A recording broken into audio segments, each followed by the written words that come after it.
In my videos, you will witness and or experience subject matter that a lot of people don't want to talk about, or afraid to speak on, or they know about and just don't know how to present it, or even sometimes don't know at all. In this particular video, I'm talking about when you are a black belt and a master in martial arts and you can't teach. This makes some people a little ruffled around the feathers, as they say. But let me tell you,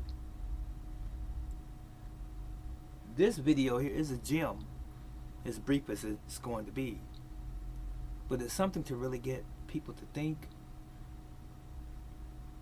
We make some terrible mistakes sometimes, and we assume just because we have achieved a certain rank in a system or style of martial arts that it makes us a qualified instructor. That's not true.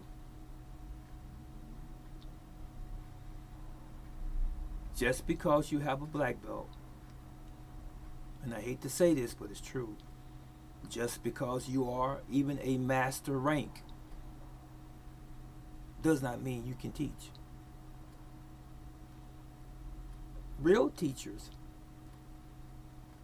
true teachers, black belt in general, and master instructors more specifically, they're born to be that way. And everyone can't teach, as I said.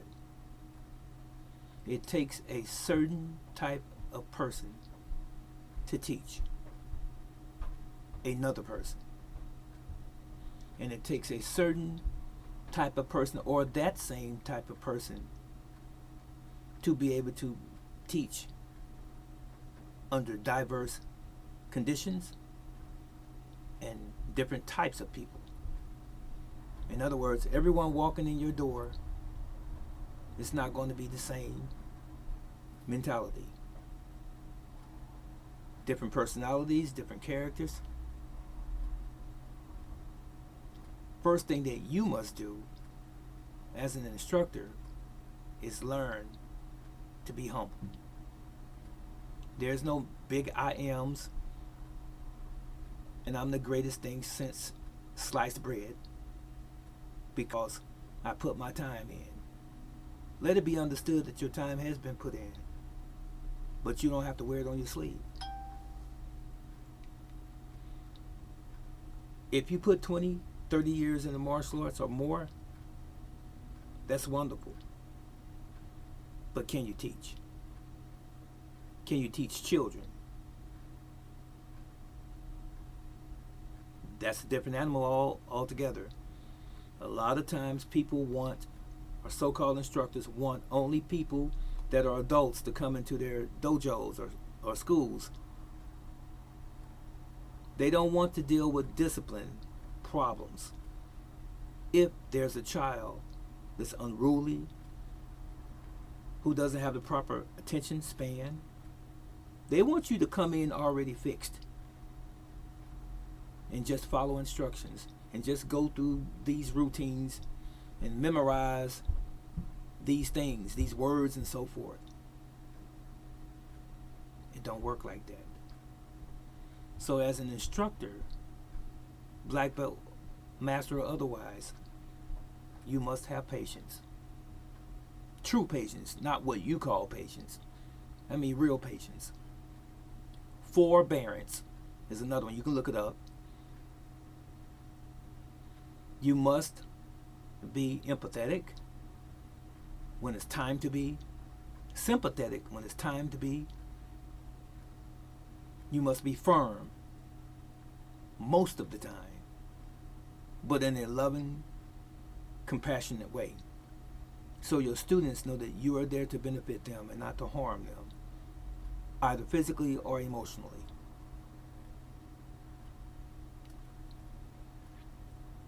You must learn how to, if you are a male instructor, you must learn how to teach females in class. And males, not just males, because you are. You must be prepared to teach someone who has possible physical condition that may impede them from performing certain things in your school. That's a big indicator of how good you are as an instructor. You must be able to teach more than one person at a time and still convey your message. And as I always tell my senior black belts, if I'm not in class, make sure that everyone gets fed. So having a combined class of children and adults, for example, children are on a different frequency, have a different need than adults. Their attention spans are different. They begin to wander a lot of times, mind on something else, become impatient and so forth, even though adults can be the same way. But you must be able to balance that.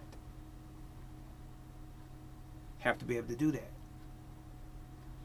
You have to learn how to delegate authority down to someone else. Split your class up if you have to. You have to be able to medi out disciplinary action when a person is unruly and out of order in such a way where they gain your respect, and you don't have to stick your chest out and talk about, I'm the teacher and you will do this. That's not necessary. You need to ascertain what you are dealing with and who you're dealing with from day one. You don't let someone run your class and have them in your class for 30 to 60 days already, disrupting the class, and it's out of control. You take control the very first day that you meet the individual, and if they're not the proper fit, then they won't fit. You should not be trying to teach an adult to be an adult. And you should not be trying to raise a child if you are an instructor, a real instructor. You need to have some dialogue with the parents if you're dealing with their children, and let them know, I'm firm, and I want you to know that I'm going to be like an extended family member to you, and I'm here to support you, but you must support me when that child is not here in class. And this must be an understanding that you have between you and the family. Little Sally is not going to have her way in my class. Little Joy's not going to have his way either. They will do what is required of them and requested of them, and they're not going to run my class. And you, the parent, have to stay in your place. You can't be in my class and distract your child when they come. You can't be one of those soccer mom kind of situations. Like, I'm going to watch this whole class throughout to see if you're doing the right thing. No, your child doesn't belong here then. No. You leave that child with me and you go. That's how I do it. And once the parent leaves their child, they know me. When they come back, the child has had a wonderful class, has learned something, and has homework most of the time. And I'm looking forward to them bringing that homework back and showing me that they have accomplished it in the next class. And I get nothing but rave reviews from my parents, and I get referrals. It's not complicated. But as I said, some great instructors, if you are a great instructor, you were born to be an instructor. I was born to be an instructor. Now, I've been teaching martial arts since I was about 16 years old. And I'm still teaching. Can you imagine that? I was a teenager teaching martial arts. Yes, I was, and I've taught a lot of people. And the other instructors are people who are groomed to be instructors. But those people who are groomed or are made to be instructors are taught by the real instructors. There's no such thing as you don't have patience for someone, or you're tired that someone hasn't done the homework, or every time I told you to do this and you don't do that, you make me so sick, this kind of stuff. And you don't talk about students behind their back, and you don't talk about students in front of them in the class either, in a derogatory, condescending way. Instructors don't do that.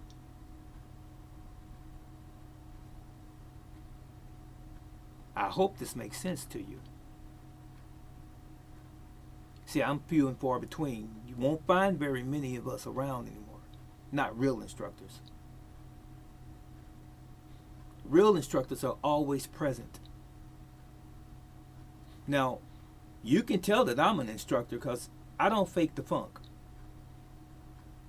I'm on YouTube and other platforms, and I talk about a lot of things, and I talk about martial arts. Because if you're not a real instructor, you're not going to talk about martial arts on platforms like this. You're not going to teach on platforms like this. You find a whole lot of instructors, so-called instructors, that are doing demonstration things, asking for you to give them thousands of dollars and so forth. I'm teaching you the lessons that those people should know. I am. Yes, a workman is worthy of his hire, according to the scripture. You should get paid for whatever your skill is. You should. You've done this most of your life. You or myself? Yes. But you know what? The education is the most important thing. I don't mind sharing. I will share. But you have to have the right spirit. It's that simple. Some people don't want to learn from you because it makes them feel small. Or they feel like, I don't want it to seem like I don't know. Especially black belts who already have spent 20 years in the arts or more. They don't want to seem to their students. Yes, you have some instructors that are afraid to learn from another instructor because they don't want their students to see them as a student because of their ego. I never will forget, and then I'll let you go on this one. You know, I studied Wing Chun, the concepts and principles, many, many years ago. And someone came to me before, and there are people who know I've studied this as well, amongst the other things I have trained in over the years. They knew that I studied this, and I know that I'm very proficient. So someone came to me, this has been some years ago. They said, "Brother teacher, we are learning Wing Chun from this person." I won't mention their name. They said, "They're bad at that Wing Chun." Well, I was amazed at it, so I started learning it from that person. Let me say this, they're not doing it now. They're not learning it anymore. They stopped doing it. But at that time, they told me they were learning from that person. But the thing is, they knew that I did that already. But instead of them asking me, being humble, and asking me if I would show them some things, if I would show them some principles and concepts like the four corner theory and the straight line and immovable elbow and Chung Choi and Tandar and so on and so forth, or Silam Dao, they wouldn't even ask me that. And I'm in the same town as them. And they knew that I did that. And they know that I have a reputation for that. But they went out of town to pick it up from somebody else. And the crazy part is, the irony of it was, they didn't even pursue it. That's crazy. That's ego. That's what it really is. We'll go out of town. We won't stay local So our students who knows him, me that is, we don't want them to see that we're learning that from that man, because it makes us look bad. Since we have these high ranks, we will look inferior. That's such a foolish way of thinking. It is. I mean, if you knew something that I admire, you, whoever you are, and whatever system is, and I didn't know anything about it or knew very little about it, I would ask you. And it wouldn't take anything away from me as a man or as an instructor. I'll walk up to you in a minute and say, sir, would you show me that principle or that concept? Would you share that with me? It doesn't take anything away from me, I don't believe. I know that male ego can be bruised sometimes, but it's all in their head. It's all in our head as males. But anyway, that was all I had to say. I hope that you've learned something from this video, this brief video, seemingly brief video about being a teacher, martial arts teacher, that is. Some are made and some are born. Which one are you? Take care.